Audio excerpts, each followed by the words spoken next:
नमस्कार दर्शक बंधु पुणी एक नवा भिडियो स्वागत केमिति अच्छे भलरे थे बोले मोर आशा मुझे ठीक ठाक रे अच्छी। बहुत दुख लगुच आज्ञा गोटे खबर शुणिकी गरीब झीटा को निर्यातना दि जाइए।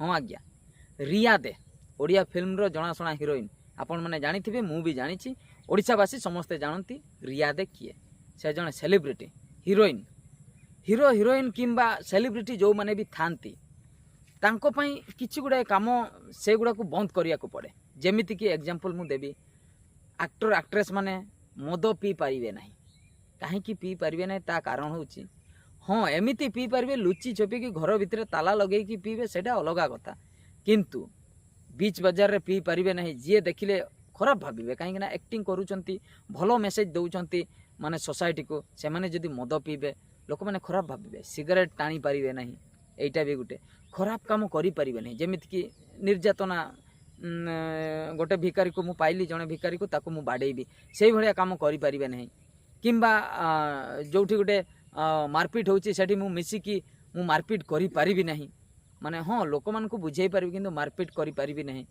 काहाकू मर्डर करि पारिबी नाही ए भलिया माने अनैतिक कार्यक्रम किंबा अपराधिक जेतिकी भी कार्य रही सेगुड़ा बारण किंबा ये जो कु अभ्यास जोटा आमर जो मद पीवा सिगरेट टाणीबा गुटखा खाइबा एई गुड़ा आमको बंद करिया को पड़े। ये जो आमर हिरोइन अच्छा रिया दे तांको पाखरे सेटा उल्टा हो जाइए जन को काम देले बहुत सुंदर कथा आपण मानक मु माने नमस्कार करी गरीब झीटा को काम देइछंती किंतु काम देले भल कथा ता बोली निर्यातना देबे एटा तो भल कथा नुहे ना आपण माने काम दउछंती भल कथा किंतु ताकू जे आपण माने आपनको काम रे यूज करी कि न काम कले बाडेइबे मानसिक निर्यातना शारीरिक निर्यातना देवे एटा तो ठीक कथा नुह से झीर बयान अनुसार से जो लिखित अभियोग करिछि थाना रे ता बयान अनुसार तांको सिगरेट आनिया पई पठाउतला ठीक अछि मद आनिया पई पठाउतला ठीक अछि से अलगा कथा किए पिउछि मद किए पिउनी सेटा भी अलगा कथा किंतु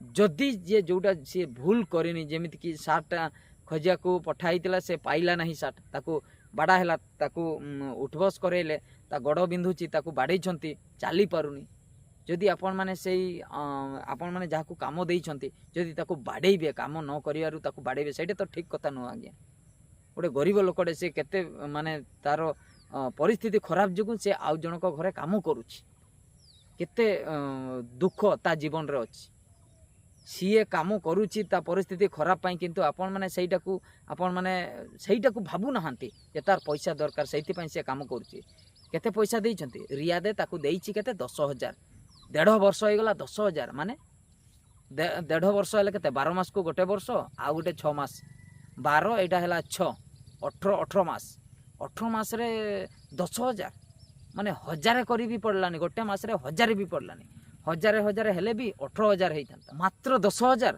माने 1000 तलको माने मासको एते कम पैसा रे से खटुथिला कि ताकू कुहाई थिबो बेसी पैसा मिलिबो किंतु एमाने देई नथिबे सेइथि पई से जेतेले पैसा मागुथिबो ताकू छाडू नथिबे घर को जीवा को दउ नथिबे एपट सेपट काम पठाउथिबे न करिवारु ताकू बाडौथिबे एई भड़िया सिचुएशन चलथिला एटा कोन ठीक कथा एटा ठीक कथा नुह आज्ञा आपण माने काम दउचंती जन को बहुत उपकार करूचंती किंतु ताकू जेतिकी तार पेमेंट सेतिकी दियंतु आपण ताकू घर को छाडू नाहंती जीवा पई सेटा भी भूल कथा आपण जहाँ करूचंती बंद कोठरी भितरे सेटा ठीक अछि किंतु ता प्रति जो अन्याय करूचंती सेटा ठीक हो नाही तेणु आपण माने आइडियल आमर जो ओडिसा रो हिरोइन ओडिया फिल्म इंडस्ट्री रो हिरोइन तेणु हिरो हिरोइन माने किंबा सेलिब्रिटी माने जो माने भी थांते एक्टर एक्ट्रेस से माने एई किछि काम गुड़ा बंद करिया कथा जेमिति कि मु स्टार्टिंग रे कहली मद सिगरेट गुटका खराब काम किंबा मर्डर फर्डर एगुड़े लिप्त रहिबा कथा नुह किंतु आपण माने सेई भलिया कार्यक्रम करूछंती आ गुटे कथा से झीर बयस भी हेनी माइनर गर्ल माइनर माने बयस हेनी नाबालिका को नहीं कि काम रे लगेइछंती मु एइथि पई नाबालिका कहूची एबे ता बयस 19 वर्ष बोली कहउछंती जदि तार बयस 19 वर्ष जस्ट जदि 19 वर्ष कंप्लीट हेची तबे से 18 रे जॉइन कर नथिबो से 18 पूर्व जॉइन करिछि माइनर थिबा अवस्था रे माने 17 प्लस रे जॉइन करथिबो आ जदि एबे 20 पाखा पाखी हेई जाउची किंबा 19 वर्ष 6 मास 7 मास 8 मास एई भड़िया जदि हेइची तबे से 18 प्लस रे जॉइन करिछि ସେଇଟା ଯାଞ୍ଚ କଲେ ଜଣାପଡ଼ିବ ସିଏ ତାର ବୟସ 19 ବର୍ଷ 2 ମାସ 3 ମାସ 4 ମାସ ନା 19 ବର୍ଷ 6 ମାସ ପ୍ଲସ୍ରେ ଅଛି। 19 ବର୍ଷ 6 ମାସ ପୂର୍ବରୁ ଯଦି ଏବେ ତାର ବୟସ ତେବେ ସିଏ 18 ପୂର୍ବରୁ ଜଏନ୍ କରିଛି, ସେଇଟା ଯାଞ୍ଚ କଲେ ଜଣାପଡ଼ିବ। ତ ଏଇଭଳିଆ କଥା ଆଜ୍ଞା। ସେଲିବ୍ରିଟି ହେଇକି ଆପଣମାନେ ଏତେ ନିଚ କାମ କରିପାରୁଛନ୍ତି। ଆପଣମାନେ ଏଇ ଯେଉଁ ଚାକର ଚାକରାଣୀକୁ କେମିତି ଭାବନ୍ତି? ମାନେ ମଣିଷ ଭଳିଆ ଭାବନ୍ତିନି ନା କ'ଣ?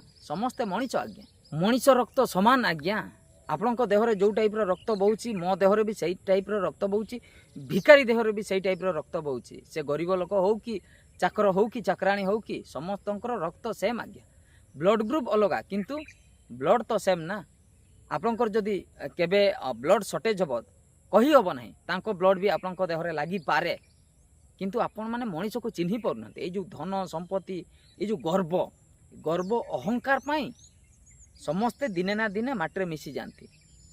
ଭଗବାନ ସବୁ ସହନ୍ତି କିନ୍ତୁ ଏ ଗର୍ବ ଅହଙ୍କାର ସହିପାରନ୍ତିନି। ସେଇଥିପାଇଁ ସମସ୍ତେ ଦିନେ ନା ଦିନେ ହଇରାଣରେ ପଡ଼ନ୍ତି, ଆଉ ଯେଉଁ ପୋଜିସନ୍ରେ ଥାଆନ୍ତି ସେଇ ପୋଜିସନ୍ରୁ ତଳକୁ ଖସି ପଡ଼ନ୍ତି। ହଁ ଆଜ୍ଞା, ମଣିଷକୁ ଚିହ୍ନିବା ଶିଖନ୍ତୁ ଆଜ୍ଞା। ମଣିଷ ସବୁ ସମାନ। ଏଇ ଯେଉଁ ଆପଣମାନେ ଯେଉଁ କହୁଛନ୍ତି ଜାତି ଅଜାତି ଏଗୁଡ଼ା କିଛି ନାହିଁ ଆଜ୍ଞା। ସେ ଆଗରୁ କହି ଆସୁଥିଲେ ଜାତି ଅଜାତି ଏମିତି, ଇଏ ଅଛୁଆଁ ଇଏ ଛୁଆଁ, ସେଗୁଡ଼ା କିଛି ନାହିଁ ଆଜ୍ଞା। ବ୍ଲଡ଼ ଦେଖନ୍ତୁ, ବ୍ଲଡ଼ ସେମ୍ ଆଜ୍ଞା। ସେ ହସ୍ପିଟାଲରେ ଯେତେବେଳେ ଆପଣଙ୍କର ବ୍ଲଡ଼ ସର୍ଟେଜ୍ ହେବ ସେଇ ରକ୍ତ ଖୋଜିବେ, ଯେତେବେଳେ ଗରିବ ଲୋକ ଯଦି କହିବ ମୁଁ ରକ୍ତ ଦେବି ତା ରକ୍ତ ବି ଆପଣଙ୍କ ଦେହରେ ପଶିବ। ସେଇଟା ଭାବନ୍ତୁ, ରକ୍ତ ସେମ୍। କିଡ଼ନୀ ଖରାପ ହେବ ଆପଣଙ୍କର, ଗରିବ ଲୋକର କିଡ଼ନୀ ବି ଲାଗିପାରିବ। ଆଖି ଖରାପ ହେବ ଆପଣଙ୍କର, ଗରିବ ଲୋକର ଆଖି ବି ଲାଗିପାରେ। କାହିଁକି ଆପଣ ଲଗାଉଛନ୍ତି? ଆରେ ସେ ପରା ଗରିବ ଲୋକ, ସେ ଅଛୁଆଁ ଜାତି, କାହିଁକି ତାକୁ ତା ଅଙ୍ଗ ଆପଣମାନେ ୟୁଜ୍ କରୁଛନ୍ତି? ୟୁଜ୍ କରିବା କଥା ନୁହଁ। ସେଇଥିପାଇଁ ଏଗୁଡ଼ାକୁ ଭୁଲି ଯାଇକି ସମସ୍ତଙ୍କୁ ସମାନ ଭାବରେ ଦେଖନ୍ତୁ। ସମସ୍ତେ ସମାନ, ଗରିବ ଲୋକ ବି ସେଇ ମଣିଷ ଆଉ ଧନୀ ଲୋକ ବି ସେଇ ମଣିଷ, ଗୋଟିଏ ଜାତି ମଣିଷ ଜାତି। ତେଣୁ ଏ ଉଚ୍ଚ ନିଚ ଭାବିବା କଥା ନୁହେଁ। ସିଏ ଯଦି ଆମ ଘରେ କାମ କରୁଛି ତାକୁ ସସମ୍ମାନର ସହିତ ତାକୁ କାମ ପଠେଇବା, କିମ୍ବା ଯେଉଁ କାମ ସବୁ କରୁନି ସେଗୁଡ଼ାକୁ ଆମେ ବତେଇବା। ତାପରେ ସାଲେରୀ ତାର ଯେଉଁ ପଇସା ଦରକାର ସେଗୁଡ଼ାକୁ ଠିକ୍ ଟାଇମ୍ରେ ଦେବା। ଆଉ ଯଦି ନ କରୁଛି ତାକୁ ବୁଝେଇବା ପରିବର୍ତ୍ତରେ ହଉ, ଯଦି ଆପଣଙ୍କୁ ଭଲ ଲାଗୁନି ତାକୁ ବାହାର କରିଦିଅନ୍ତୁ, କାମରୁ ବାହାର କରିଦିଅନ୍ତୁ। ଠିକ୍ ଅଛି, ଆମକୁ ପସନ୍ଦ ଲାଗୁନି ତୋର କାମ, ଆଜିଠୁ ତୋର ବନ୍ଦ, ଯେତିକି ପଇସା ହେଇଛି ନେ ତ ପଇସା। ତା ବୋଲି ନାହିଁ ପସନ୍ଦ ଲାଗୁନି ଏପଟେ ପୁଣି ଆପଣ ବାଡ଼ଉଛନ୍ତି, ଶାରୀରିକ ନିର୍ଯାତନା ଦେଉଛନ୍ତି, ମାନସିକ ନିର୍ଯାତନା ଦେଉଛନ୍ତି। ଏଇଟା କ'ଣ ଆଜ୍ଞା? କ'ଣ ଚାଲିଛି? ମନ ଇଚ୍ଛା ମାନେ ଚାକର ବୋଲି ତାର କିଛି ଇଜ୍ଜତ ମହତ ନାହିଁ, ବାଡ଼େଇବେ। ଏମିତି ବାଡ଼େଇଲେ ଯେ ସେ ଆଉ ଚାଲିପାରୁନି, ଲାଷ୍ଟରେ ବାଧ୍ୟ ହେଲା ସେ କେସ୍ କରିବା ପାଇଁ। ଆପଣ ଏବେ ସଫେଇ ଦେବେ କ'ଣ? ଆପଣ ସଫେଇ ଦେବେ ନା ସେ ଝିଅଟି ମିଛ କହୁଛି, ସିଏ ଆମକୁ ଫସେଇବା ପାଇଁ ଚାହୁଁଛି, ସିଏ ପଇସା ଚୋରି କରି ନେଇଯାଉଥିଲା। ପ୍ରକୃତରେ ସେ ଚୋରଣୀଟା, ତାର ବହୁତ ଟଙ୍କା ଦରକାର ଥିଲା। ଏମିତି ସାର୍ଟ ପ୍ୟାଣ୍ଟ ସେ ଚୋରି କରିକି ତା ବୟଫ୍ରେଣ୍ଡକୁ ଦେଇ ଦେଉଥିଲା। ବହୁତ ଟଙ୍କା ପଇସା ବି ଆଗରୁ ଚୋରି କରିଛି। ଏତେ ଯଦି ଆପଣମାନେ ସଫେଇ ଦେବା ପାଇଁ ଚାହୁଁଛନ୍ତି, ତା ଏଗନେଷ୍ଟରେ କହିବା ପାଇଁ ଚାହୁଁଛନ୍ତି, ଠିକ୍ ଅଛି, ଆପଣମାନେ CCTV ଫୁଟେଜ୍ ଆଣନ୍ତୁ, ପୁରା କ୍ଲିଅର୍ ହେଇଯିବ। ଆପଣଙ୍କ ଘରେ ତ CCTV ଫୁଟେଜ୍ ଅଛି, ଆପଣ ସେଇଟା ଆଣନ୍ତୁ, କ୍ଲିଅର୍ ହେଇଯିବ। ଯେଉଁ ଦିନ ତାକୁ ମାଡ଼ ମାରା ହେଇଛି ସେଇଟା ବି ଆପଣ ଦେଖାନ୍ତୁ। ଆପଣ ଯଦି CCTV ଫୁଟେଜ୍ ଦେଖେଇ ପାରିବେ ନା ମାଡ଼ ମାରା ହେଇନି, କିନ୍ତୁ ଫୁଲ୍ ଡେର CCTV ଫୁଟେଜ୍ ଥିବା ଦରକାର। ନହେଲେ ଏମିତି ନାହିଁ ଆପଣ ଡିଲିଟ୍ କରିଦେଇଥିବେ, ସେମିତି ନାହିଁ। ଯଦି 10 ତାରିଖର ଫୁଟେଜ୍ 24 ଘଣ୍ଟାର ଫୁଟେଜ୍ ଥିବା ଦରକାର, 9 ତାରିଖର ଫୁଟେଜ୍ 24 ଘଣ୍ଟାର ଫୁଟେଜ୍ ଥିବା ଦରକାର। ନାଇଁ 12 ଘଣ୍ଟା ଚାଲିବ, ତାପରେ କଟି ଯାଇଥିବ, ତାପରେ ଆଉ କିଛି ଥିବ। ଆପଣ କହିବେ କରେଣ୍ଟ ପଳେଇଲା। କରେଣ୍ଟ କେମିତି ପଳେଇବ? ଆପଣ ଯଦି ଆପଣଙ୍କ ପାଖରେ ଟଙ୍କା ପଇସା ଅଛି ମାନେ ଆପଣଙ୍କ ଘରେ ଇନଭର୍ଟର ଥିବ, ତେଣୁ କରେଣ୍ଟ ଯିବାର ଚାନ୍ସ ନାହିଁ। ତେଣୁ 24 ଘଣ୍ଟାର ଫୁଟେଜ୍ ଦେଖାନ୍ତୁ। ଆପଣ କେମିତି ତାଙ୍କୁ ଟର୍ଚର୍ କରିଛନ୍ତି କି ନାହିଁ ଆପଣ ପ୍ରୁଫ୍ ଦିଅନ୍ତୁ। ନାଇଁ ମୁଁ ଟର୍ଚର୍ କରିନି, ଦେଖନ୍ତୁ 6 ତାରିଖର 7 ତାରିଖର 8 ତାରିଖର 9 ତାରିଖର 10 ତାରିଖର ଫୁଟେଜ୍ ଦେଖନ୍ତୁ, ମୁଁ ତାକୁ ବାଡ଼େଇନି, ସିଏ ନିଜେ ଆମକୁ ଫସେଇବା ପାଇଁ ସେ କେସ୍ କରିଛି, ସେଇଟା ଦେଖାନ୍ତୁ। ଆଉ କେଉଁଠି ଯଦି ଚୋର କରୁଥିଲା, ପଇସା ନେଇକି ଯାଉଥିଲା, ସେ ଫୁଟେଜ୍ ବି ଦେଖାନ୍ତୁ। କେଉଁଠି ସାର୍ଟ ପ୍ୟାଣ୍ଟ ଦେଉଥିଲା ତା ବୟଫ୍ରେଣ୍ଡକୁ, ସେଇଟା ବି ଦେଖାନ୍ତୁ। CCTV ଫୁଟେଜ୍ ଦେଖାନ୍ତୁ, କ୍ଲିଅର୍ ହେଇଯିବ, କିଛି ଅସୁବିଧା ନାହିଁ।